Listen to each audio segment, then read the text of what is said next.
नमस्कार। आज 7 नवंबर 2025 है और दिल्ली एक बार फिर गंभीर वायु प्रदूषण की चपेट में है। सुबह से ही शहर धुंध की एक मोटी चादर में लिपटा हुआ है और सच कहूँ तो सांस लेना भी मुश्किल हो रहा है।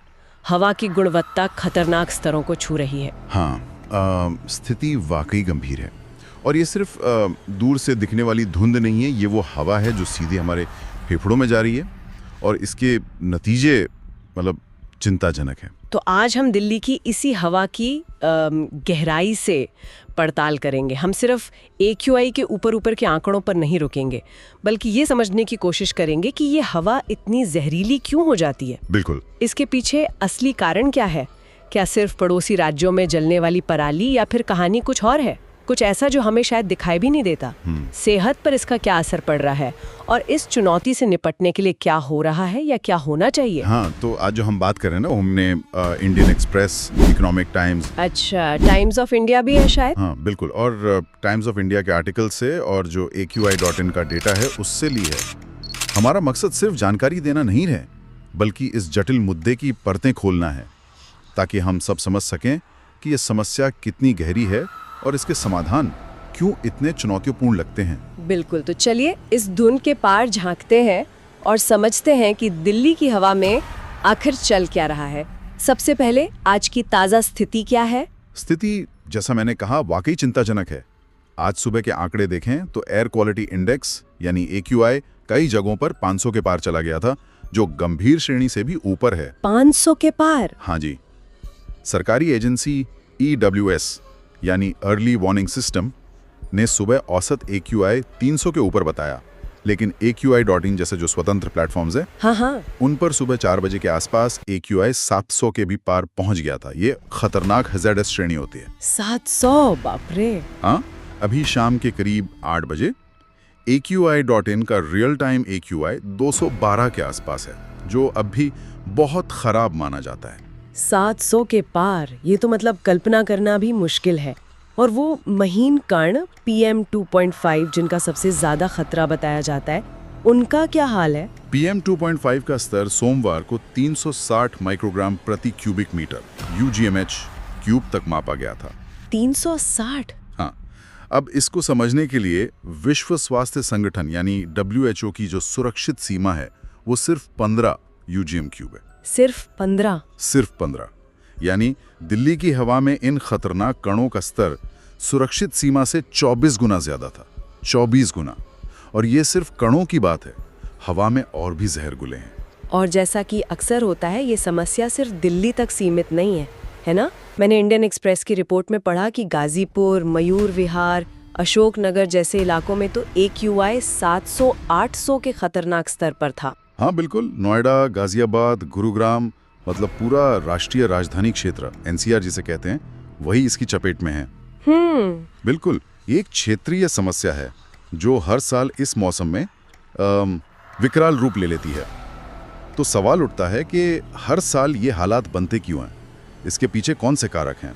जब भी दिल्ली के प्रदूषण की बात होती है, सबसे पहला नाम आता है पराली जलाने का। पड़ोसी राज्यों, खासकर पंजाब और हरियाणा में इस समय धान की कटाई के बाद किसान अपने खेतों में पराली जलाते हैं। क्या इस बार भी यही मुख्य विलन है? पराली जलाना निश्चित रूप से एक बड़ा योगदान करता है, खासकर इस मौसम में। इकोनॉमिक टाइम्स की रिपोर्ट के अनुसार गुरुवार को पंजाब में पराली जलाने के 350 से ज्यादा मामले दर्ज हुए। एक दिन में? हाँ, एक दिन में, जो इस सीजन का दूसरा सबसे बड़ा दैनिक आंकड़ा है। अनुमान यह है कि आने वाले दिनों में दिल्ली के PM 2.5 प्रदूषण में पराली जलाने का योगदान 30% या उससे भी ज्यादा हो सकता है। अच्छा, 30% तो काफी ज्यादा है। हाँ बिल्कुल, और इस समय होता क्या है कि हवा की रफ्तार धीमी होती है, तापमान गिरता है, तो ये प्रदूषक दिल्ली NCR के ऊपर एक तरह से फंस जाते हैं, जिससे स्थिति और बिगड़ जाती है। और सिर्फ पंजाब नहीं, हरियाणा, उत्तर प्रदेश, राजस्थान और मध्य प्रदेश में भी पराली जलती है। तो 30% योगदान PM 2.5 में पराली का, ये काफी ज्यादा है। लेकिन क्या यही पूरी कहानी है या कुछ ऐसा भी है जो हमें सीधे तौर पर नजर नहीं आता? मुझे याद है द टाइम्स ऑफ इंडिया में एक महत्वपूर्ण स्टडी का जिक्र था, RACAGN नाम से। उसमें कुछ अलग बात कही गई थी। हाँ, वो ISR मोहाली, IITM पुणे और IMD के वैज्ञानिकों की एक बहुत ही महत्वपूर्ण स्टडी है और वो इस पूरी समस्या को देखने का एक नया और जरूरी नजरिया देती है। अच्छा, क्या कहती है वो स्टडी? स्टडी का सबसे चौंकाने वाला निष्कर्ष ये है कि जो चीज़ दिल्ली की हवा को धुंधला या गंदा बनाती है, मतलब पीएम कण, जिनसे विजिबिलिटी कम होती है, जरूरी नहीं कि वही चीज उसे सबसे ज्यादा जहरीला भी बनाती हो। अरे ये तो बड़ी दिलचस्प बात है। मतलब जो हमें दिख रहा है वो शायद उतना खतरनाक न हो जितना वो जो हमें दिख में ही रहा। जरा ऐसे और खोलिए। बिल्कुल। स्टडी ने 2 तरह के प्रदूषण को अलग करके देखा। एक तो है दृश्य धुंध, विजिबल हेज, जो मुख्य रूप से पीएम कणों से होती है। हाँ, जो स्मोग हमें दिखता है। बिल्कुल। दिल्ली में जो हमें घना स्मोग दिखता है, उसका 50% से ज्यादा हिस्सा खुले में जलने वाली चीजों से आता है। इसमें पराली जलाना, जिसका योगदान पोस्ट मॉनसून में लगभग 25% है, कूड़ा कचरा जलाना, जिसका योगदान भी लगभग 25% है, और खाना पकाने या गर्मी के लिए बायोमास जलाना शामिल है। अच्छा, तो 50% से ज्यादा तो जलने वाली चीजों से आ रहा है। हाँ, जो हमें दिख रहा है। हाँ, लेकिन अब आते हैं अदृश्य जहर पर, इनविजिबल टॉक्सिसिटी, जो मुख्य रूप से VOCs से होती है। VOCs, ये क्या है? VOCs यानी वॉलेटाइल ऑर्गेनिक कंपाउंड्स, वाष्पशील कार्बनिक यौगिक। ये वो रसायन हैं जो हवा में गैस के रूप में रहते हैं और बेहद जहरीले हो सकते हैं। ओके। तो जब इनकी बात आती है तो तस्वीर पूरी तरह बदल जाती है। VOCs का सबसे बड़ा स्रोत 40% से ज्यादा क्या? गाड़ियां हैं, खासकर पेट्रोल वाहन। पेट्रोल गाड़ियां? हाँ। इसके बाद उद्योगों का नंबर आता है और पराली जलाने का योगदान VOCs में सिर्फ 6% के आसपास है। अरे बाप रे, सिर्फ 6%? हाँ, ये तो वाकई चौंकाने वाला है। तो फिर मतलब जो धुंध हमें परेशान कर रही है उसके पीछे काफी हद तक पराली और कचरा है, लेकिन जो हवा को रासायनिक रूप से जहरीला बना रहा है उसमें सबसे बड़ा हाथ गाड़ियों और इंडस्ट्री का है।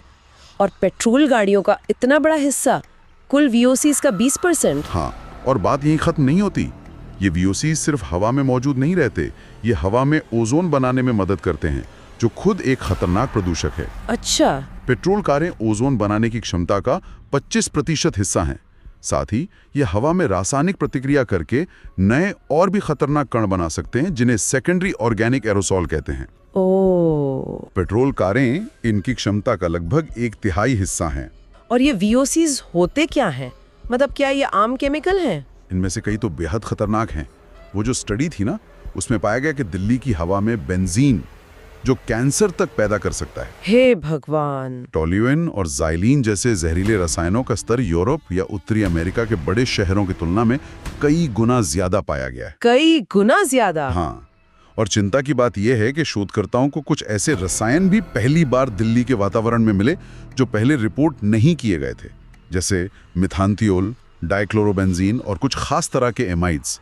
ये सब मिलकर हवा को एक रासायनिक कॉकटेल बना देते हैं। ये तो अदृश्य दुश्मन वाली बात हो गई।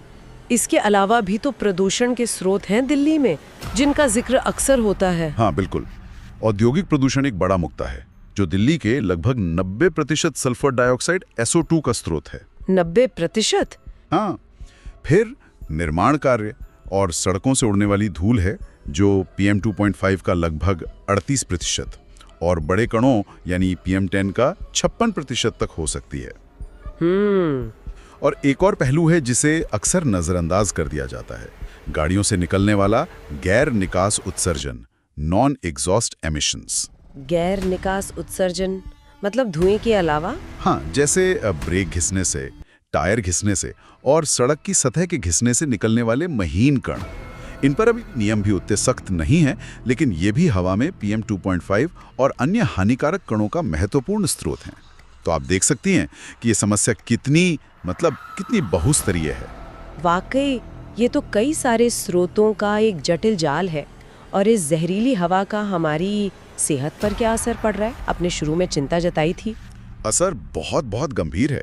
AQI.in का एक अनुमान है कि दिल्ली की मौजूदा हवा में सांस लेना रोजाना लगभग 10 सिगरेट पीने के बराबर हानिकारक हो सकता है। 10 सिगरेट रोज, ये आंकड़ा ही डराने वाला है। स्ट्रोक, हृदय रोग, फेफड़ों का कैंसर और COPD, chronic obstructive pulmonary disease जैसी गंभीर बीमारियां हो सकती हैं। और मौजूदा AQI स्तरों पर तात्कालिक खतरे क्या हैं? मतलब अभी क्या हो सकता है? AQI.in के मुताबिक बहुत खराब या गंभीर श्रेणी में अस्थमा के दौरे पड़ना, हृदय रोगियों की तकलीफें बढ़ना, एलर्जी, साइनस की समस्या और सर्दी खांसी फ्लू का खतरा बहुत ज्यादा बढ़ जाता है। ओह, अस्थमा के मरीजों को सांस लेने में गंभीर दिक्कत, घरघराहट, वीजिंग जिसे कहते हैं, और लगातार खांसी हो सकती है। ये हवा वाकई जानलेवा साबित हो सकती है, खासकर बच्चों, बुजुर्गों और पहले से बीमार लोगों के लिए। तो ऐसे में बचाव के लिए क्या किया जा सकता है? विशेषज्ञ क्या सलाह दे लें? कुछ जरूरी सावधानियां हैं जिनका पालन करना चाहिए।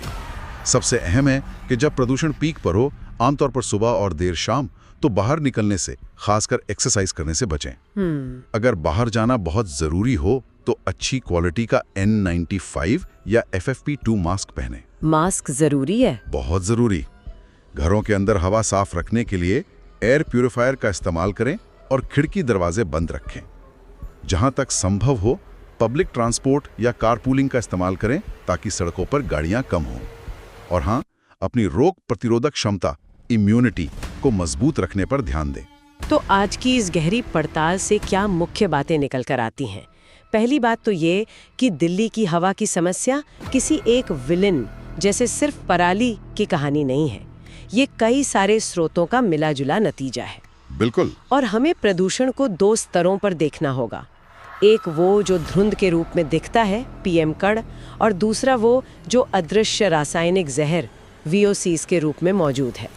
सिर्फ AQI का एक नंबर हमें पूरी कहानी नहीं बता सकता। और इसी बिंदु पर आज की चर्चा को समेटते हुए एक सवाल सबके सोचने के लिए छोड़ना चाहती हूँ। हमने देखा कि अदृश्य प्रदूषण, खासकर VOCs, कितना खतरनाक हो सकता है, और चिंता की बात यह है कि इसकी ठीक से निगरानी तक नहीं हो रही। तो क्या अब वक्त आ गया है कि हम हवा की गुणवत्ता को मापने और समझने का अपना तरीका बदलें?